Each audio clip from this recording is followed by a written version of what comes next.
சிலுவையில் அறையப்பட்ட இயேசுவின் புனித மரியாள் பவார்டி 1846ஆம் ஆண்டு பாலஸ்தீனத்தில் பிறந்தார். சிறு வயதிலிருந்தே கடவுளின் அன்பில் வளர்ந்தார். பல துன்பங்களையும் துரோகங்களையும் தாங்கினார்.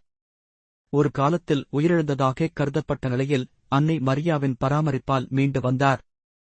கார்மேல் துறவியராக சேர்ந்த அவர் இயேசுவின் சிலுவைத் துன்பங்களை தனது வாழ்க்கையில் ஆழமாக அனுபவித்தார். அடிக்கடி மெய்மறை அனுபவங்கள், தரிசனங்கள், புண்ணியக் குறிகள் அவருடைய வாழ்வை நிரப்பின.